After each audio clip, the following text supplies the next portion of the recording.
Okay guys, so we're gonna make a sourdough sandwich rolls. So the thing with sourdough is that you always work backwards. Once the dough is made, it has to ferment for 8 to 12 hours. So I want that to happen overnight. Now I know that my sourdough starter is a very good starter. It takes 4 hours for it to double in size. So I want to make this dough at 10 o'clock tonight. Now is 6 o'clock, so I'm gonna feed this. Now the recipe calls for 1 cup of active starter. A cup is 240 grams of whatever it is that you're using. So I'm gonna do a minimum of 120 of water and 120 of flour. That's what the starter is, 50% flour, 50% water. So whenever you want to use starter, you're always going to feed it first, get it to be active, and make sure you add at least the amount that you're going to be taking off so you can always stay with some for next time. So the scale is at 0. We're going to add at least 120. And that was 141. So I'm going to add the same amount of flour.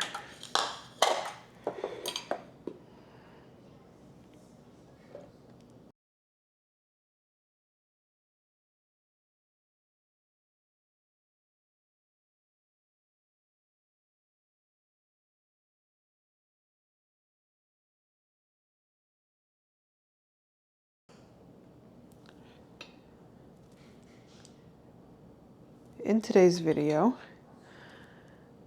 I am making something meat-free. That's too much.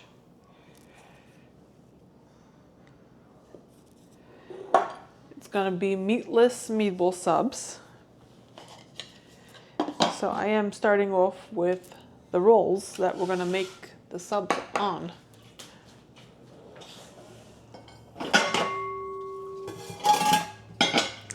Now that I have the equal parts of flour and water in here, we're just gonna mix it together.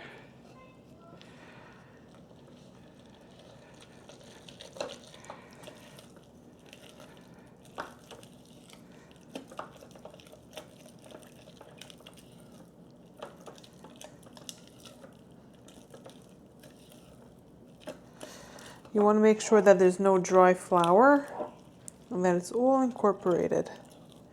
That's going to help make sure that it doubles in a good time. It doesn't have to work too hard to hydrate. Okay. That's it. Now we can set this aside and we'll be back at 10 o'clock to make the roll. All I'm going to do is I'm going to cover it and I'm going to put it in my oven with the light on so it gives it a little bit more warmth. And we're going to let it sit there until we're ready to make the dough.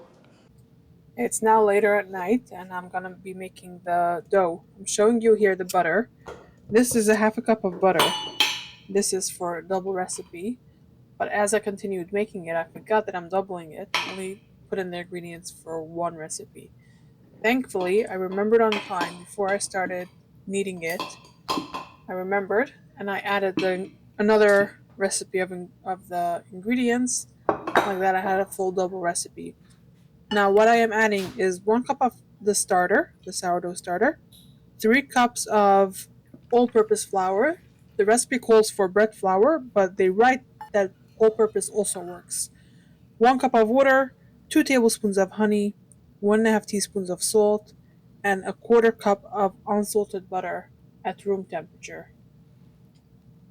Now I'm adding all of this into the machine, and then I'll go ahead and mix it for 5 to 10 minutes until it pulls away from the sides nicely and has a nice stretch to it. Then I will add it to a well-greased bowl, and I covered it with a plastic wrap, covered that with a towel to create a warm environment for the dough to rise in for 8 to 12 hours, which I did it overnight, and then when I woke up in the morning, I was able to go ahead and shape it.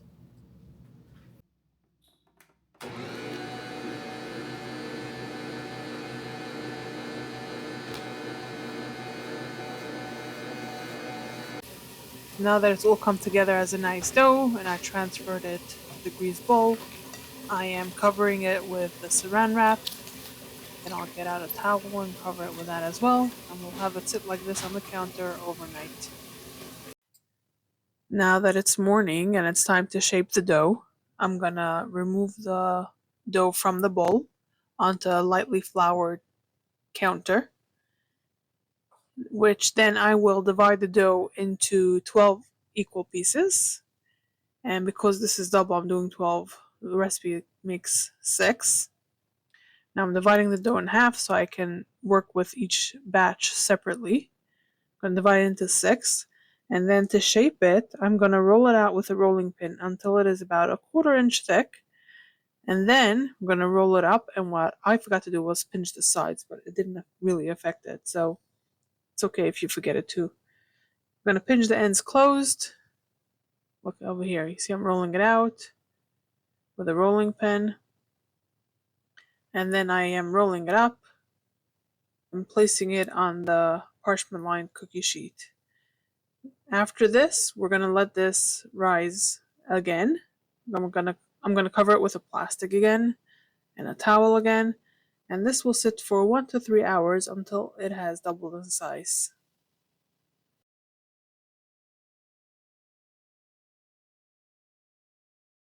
Hey guys, good morning. Finally able to talk. Was not up to it earlier.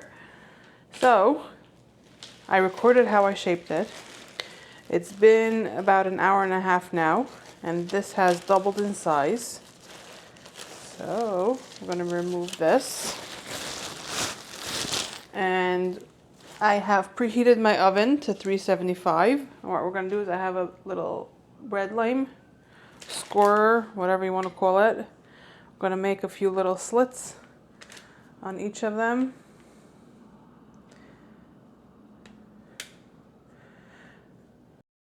Now I have some water here I'm going to sprinkle on top.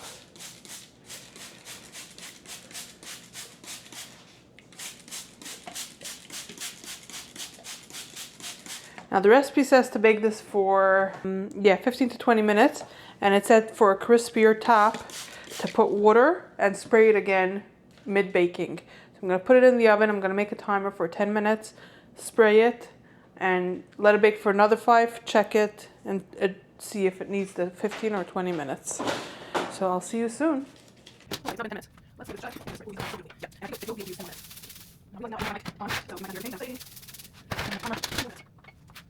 The timer just went off for this. It smells incredible.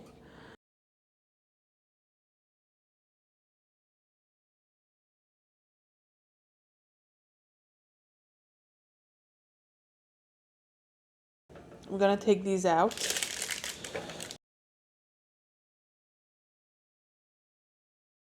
And over here I pulled out some garlic butter. I'm gonna let that come to room temperature while this cools off because I really want to taste them. They smell so good. I can't resist and wait until dinner time. Now that both of these are out of the oven, we're gonna let it sit over here on the counter for a little bit. We're gonna let it cool. In a couple minutes I'll come and I'll remove these from the trays. I'll let it cool directly on the cooling rack. This is just letting it cool on the trays for a little bit, helps crisp up the bottom a little bit. But then I don't want it to get soggy, and that's why I'll put it on the tray so that the bottom shouldn't get soggy and sweat from the sweat. So I'll make a timer for about 5 minutes and I'll do that, and I'll show you guys when we prep the next thing for dinner. Hey guys, we're back in the kitchen. This pot of water is almost coming to a boil, so I'm going to tell you what we're doing today. We're making meatless meatballs, and I'm going to serve it with a tomato sauce. Now the recipe calls for an Italian style tomato sauce, and I didn't find something exactly like that in the store, so I found a recipe to make it, which asks for 15 ounces, a can of 15 ounces of crushed tomatoes. So I bought that in case of my tomatoes wouldn't have been ripe, but they are. So what we're going to do is first I'm going to remove any part of the plant that is still there. I just want to have the fruit.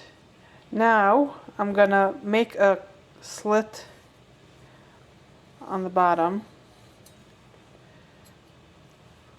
a cross section, and this will help peel it. Now my water is actually boiling already. Can you tell all that's coming out? I'm going to remove the cover. We're going to drop the tomatoes in, and we're going to let it cook for just 30 seconds to 60 seconds, not more.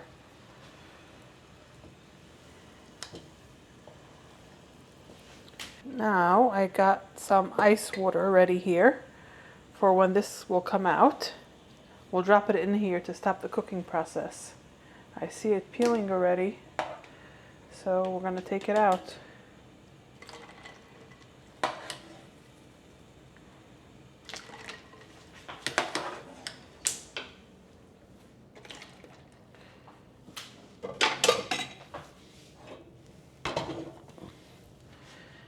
Now the peel should just come right off. Can you see this? This is so cool. Wow. This is going to be super easy when it's time to preserve tomatoes. If I don't want the peel in the final product. I mean, this would be very hard to do on cherry tomatoes, but on these big ones, wow, this is convenient.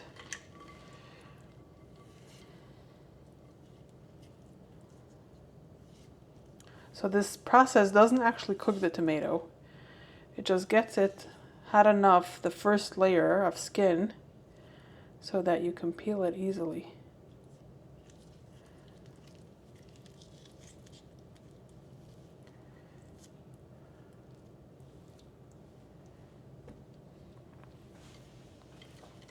And now that we have this peeled, we're just going to cut it into quarters.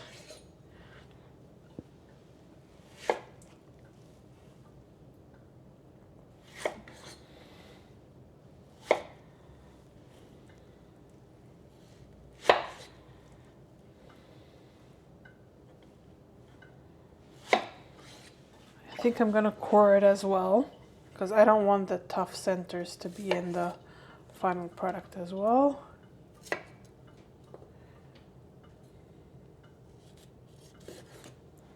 Okay, now that we got this going, I'm gonna heat up another pot. This time it'll be an empty one. And I'm following a recipe for diced tomatoes. The recipe that I'm gonna make for the final sauce needs chopped tomatoes. So I think I'm actually gonna cut these a little bit smaller.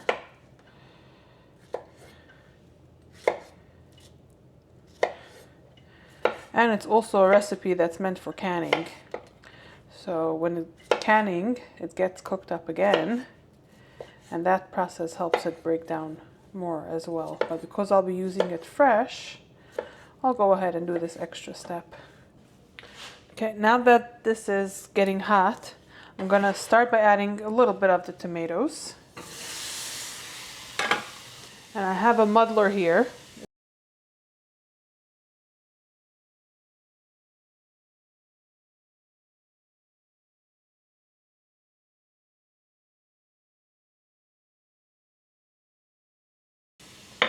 And now I'll add some more.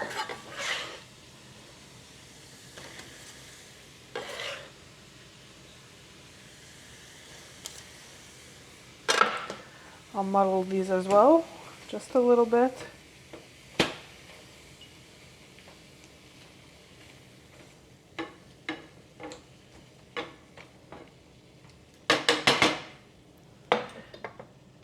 And now I'll add the last little bit.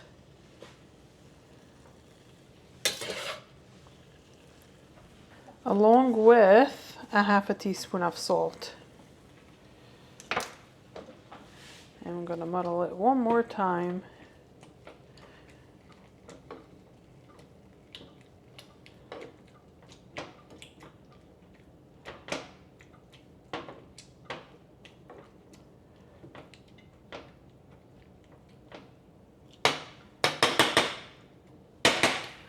Let me bring you closer so you can see into the pot what is happening. So now we have to let it gently boil for 5 minutes.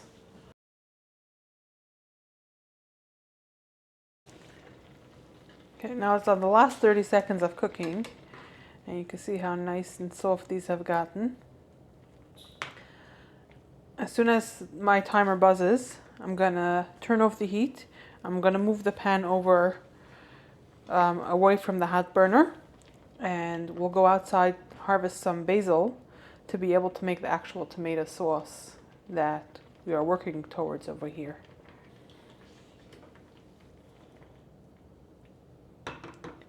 Now let's go outside. Okay guys, we're out in the garden, and here's our basil. Let's see. This one looks kind of bushy and big. Let's harvest some from here. Let's see. And let me show you guys. So, over here, can you see how down here there's some leaves coming out on this stem? So I'm gonna pinch it off right above that, and that will promote new growth right there. And the same over here. Let's see over here, this one. I see some growth there. Now the recipe calls for a handful of basil. I don't know if I said that. So we'll just we'll move over to this one. We'll grab some, and then we'll go back inside.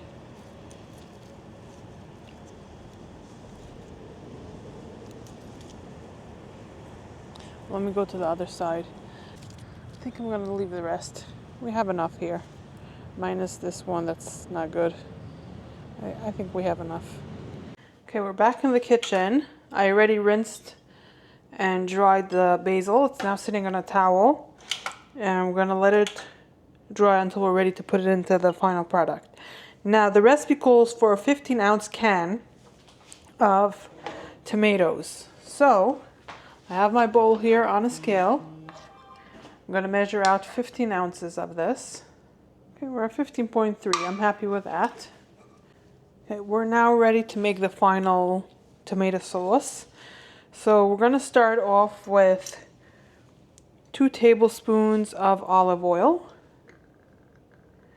This pan is already preheating.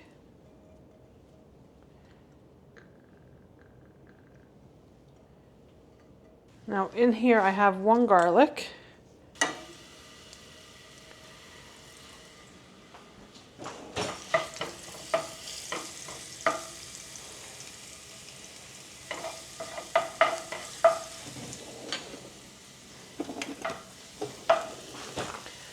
Okay, now I have measured out my tomatoes to make sure that I have 15 ounces. We're gonna add this into, oh my God, I made a mess. I'm gonna add this in here. Now, if you make this and you feel that the tomatoes are too chunky, grab a potato masher, and at this point you can mash it a little bit.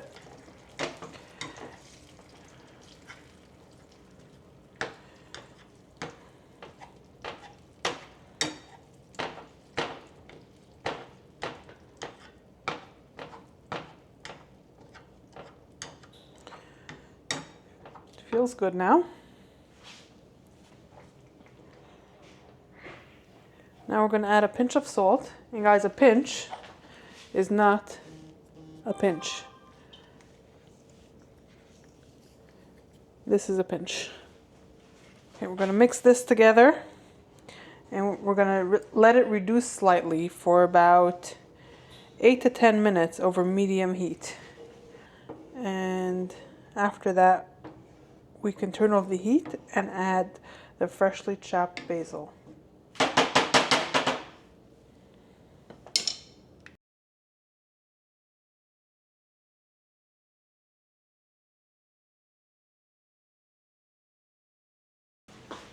And now one of the easiest ways to cut up basil is to put them in one little tower, one little pile, and we're going to roll it up.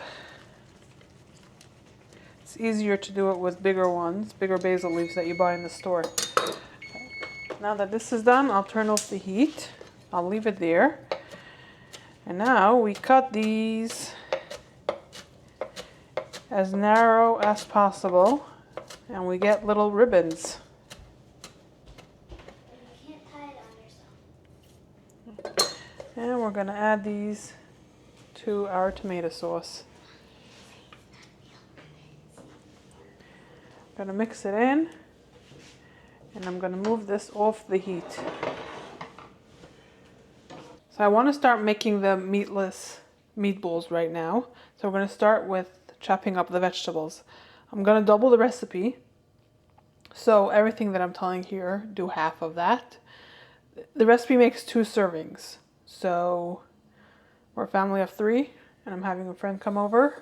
So I want to make sure that we have enough, and that's why I'm doubling it. So 2 eggplants, 12 ounces of cremini mushrooms. But if your store doesn't have cremini, baby bell mushrooms is the same thing. 2 shallots. This has to be unpeeled and chopped. This should be sliced. 2 shallots chopped. 2 garlics chopped. So let's go ahead and start working on these vegetables.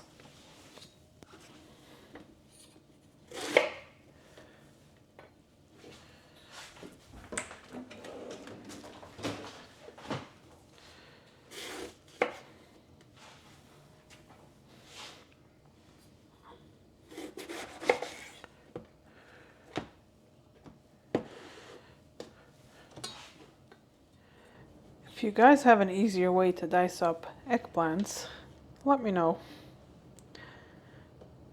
I was never able to streamline this.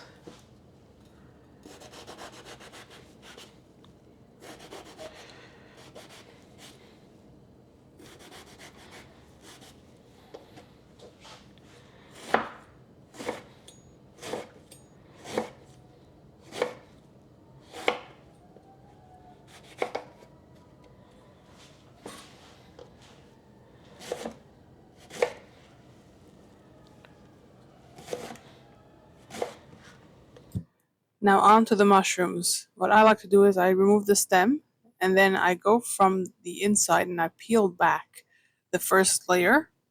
I find that this is the easiest way to clean it without adding water to the mushrooms, because rinsing them can get them wet and mushy, and I didn't want that.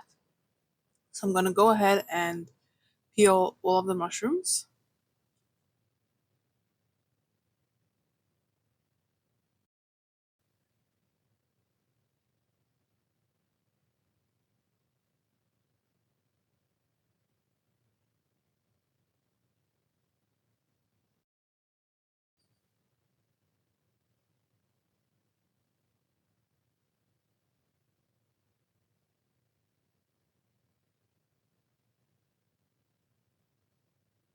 And now I'm going to go ahead and slice them thinly.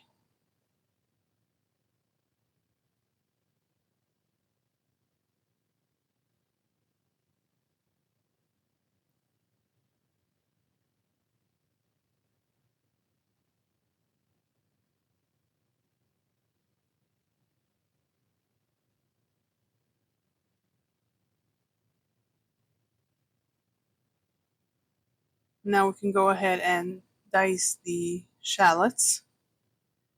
And midway, my husband took over for me because it was getting too much for me. It was very sharp and I was tearing up. It was just too much. And he was kind enough to offer to help.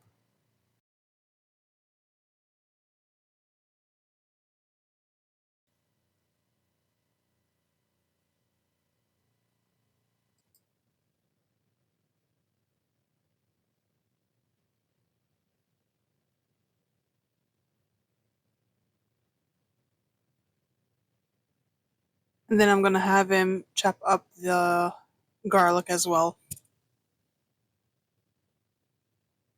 Okay, so while I have help here, might as well get some other stuff ready.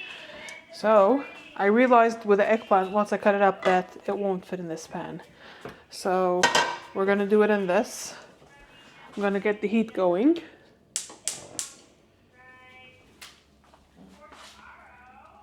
And we're going to put in 2 tablespoons of oil.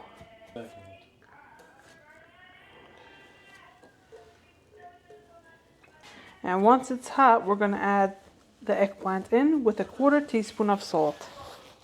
Okay, we're going to start adding the eggplant in here. There's so much of it. Oh my god.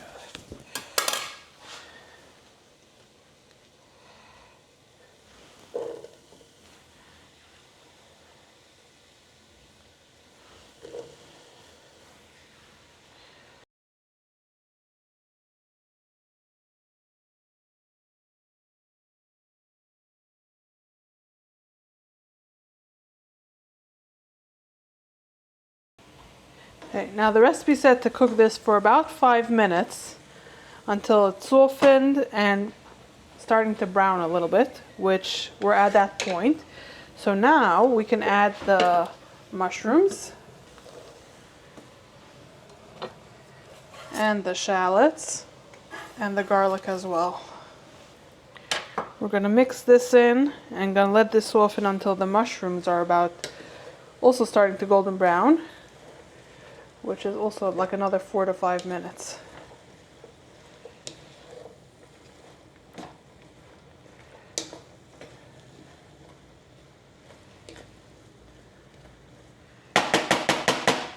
I would not have managed in the little skillet. It's good that I took out this pot.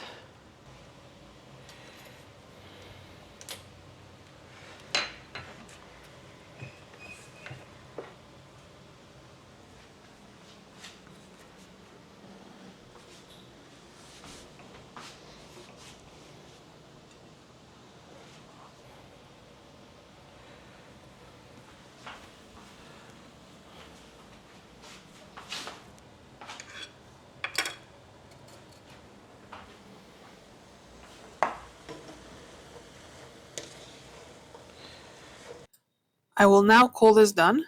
I'm gonna turn off the heat and I'm gonna transfer this to the bowl of a food processor to help it cool down faster, because the pan still retains some of the heat. I'm gonna let it sit in here for at least 5 minutes. And while that is cooling, I'm gonna start shredding up the Parmesan cheese. Now, I like to shred my own cheese for 2 reasons. Reason number 1, it stays fresher for longer, especially if you're careful when you're handling the cheese to touch it the least possible. So if you can see, I was holding on to the wrapper for quite a while there. Reason number 2 being that it melts better because the pre-shredded ones are coated with something that changes the melting point.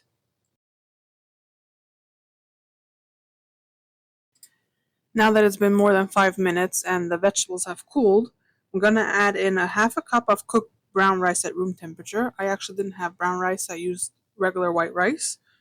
I'm adding a 1/4 cup of panko crumbs, a tablespoon of whole wheat flour, and a 1/4 teaspoon of freshly ground black pepper.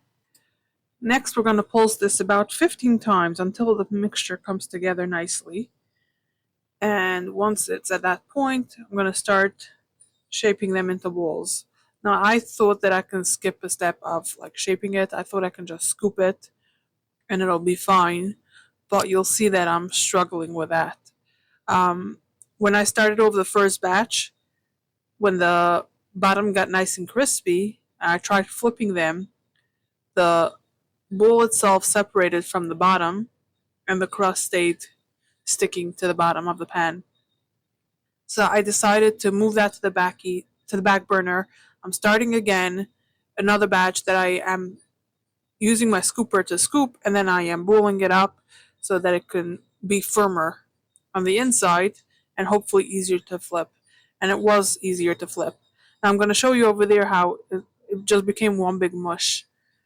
And that's why I decided to go back to the boiling it properly.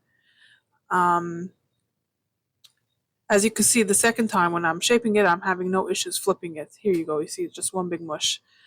But this other method worked.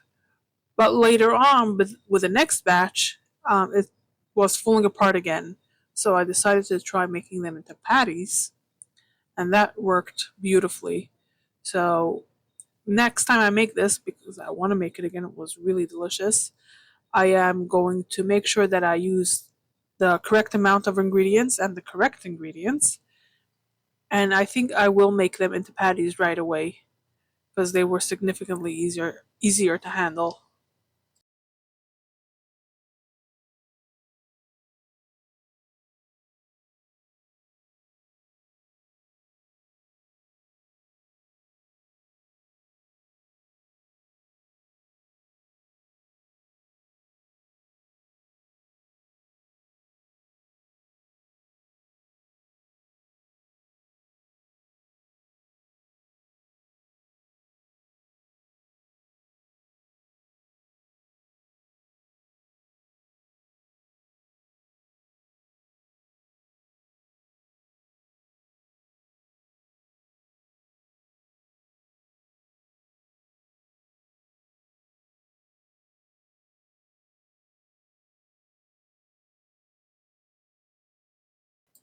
Now that I'll be making them into patties, I am bringing back my bigger pot so I have more surface area, and we're going to make it like that.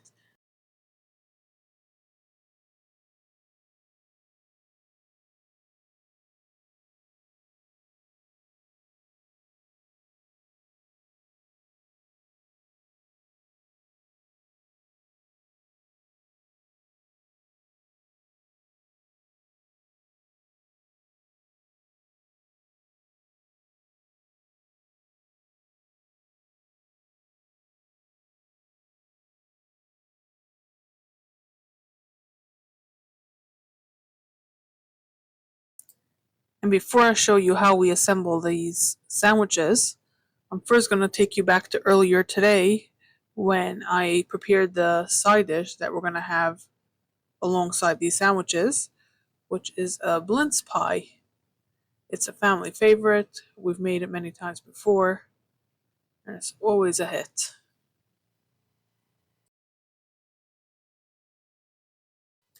To make the Blintz Pie, we're going to start off with 6 eggs cracked in a bowl. Now, the recipe says to mix this before you add the rest of the ingredients. I forgot to do that, still came out fine. We're adding 1.5 cups of flour. Next goes in 1.5 cups of milk.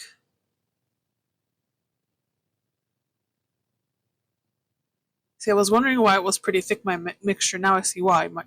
She didn't add full half a cups. Now she added 1/4 cup of sugar, 1/4 cup of oil, a tablespoon of vanilla sugar, and a pinch of salt. Now we're going to mix this together until it's nice and smooth.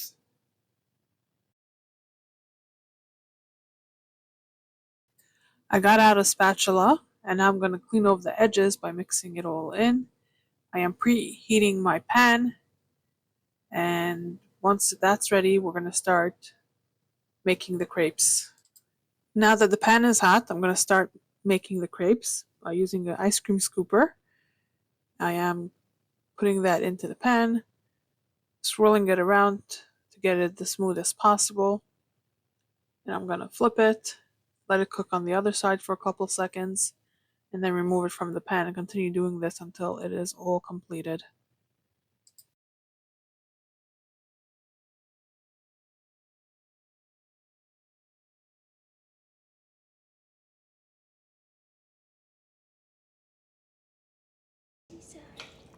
Okay, this is done now. We can turn the heat off and this will come out. And we're going to make the filling now. We're going to start off with a pound of farmer cheese. Now we need 4 ounces of whipped cream cheese. So I'm going to use my scale here. And now we'll need 4 ounces of sour cream. Now we're going to add a 1/4 cup of sugar. And we'll do a 1/4 cup of confectioner sugar. Next we'll do a teaspoon of vanilla sugar. Now this is a 1/2 teaspoon, so you do it twice, good. And now you can do 5 tablespoons of milk. The recipe actually calls for 4 to 5 tablespoons of milk, so I start off with 4 mixed it together, started to mix it together, and I saw that it was enough liquid. So I did not do 5 tablespoons at the end. And now mix it together until it's all nice and smooth and there's no big chunks left inside. And we're gonna start building our pie. Now, what we're gonna do is I have a plate here. We're gonna place the crepe down, and then we're gonna take some of the cheese filling. Then we're gonna spread it out, and you want to get it as smooth as possible so that at the end the pie is not lopsided. You don't want it leaning to one side. And then it can fall, yeah. Then we're gonna layer another one on top, and we're gonna continue doing this. We're gonna do 8 crepes per stack, and it makes 2 pies. That's good. Okay. Now that we have finished this, this is supposed to sit in the fridge overnight before we cut into it. But now it's 6:20 p.m. and we want to eat dinner soon. I didn't realize I should have made this yesterday. So we're gonna stick this in the freezer until we're ready to eat.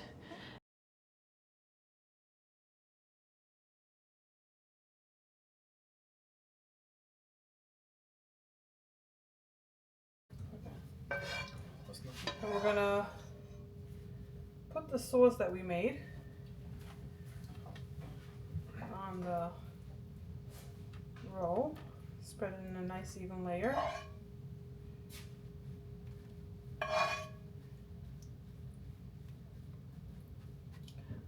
I tasted the sauce plain and it is so good.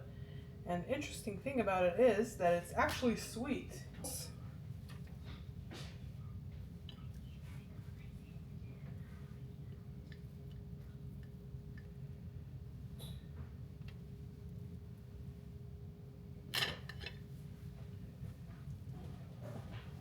I'm gonna top the meatballs with a little bit more sauce.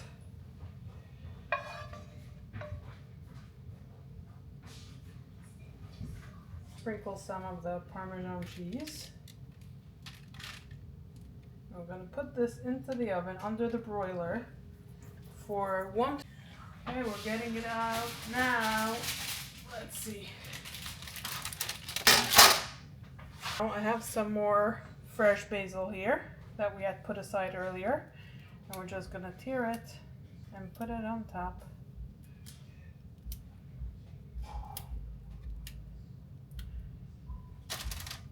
And now we can close this up, and we're gonna push down on it a little bit, and now we can plate this up. And here we go, our dinner all plated up. This sandwich looks incredible. My family has already eaten while I was finishing this up, and they love it. So let me go sit down. I'm gonna eat this, and I'll let you guys know what I think of this. Everything on this plate made from scratch. So I already took a bite, but I have to give you guys my reaction. So first of all, tastes nothing like a meatball, to me at least. The meatballs that I tend to make. This is incredible.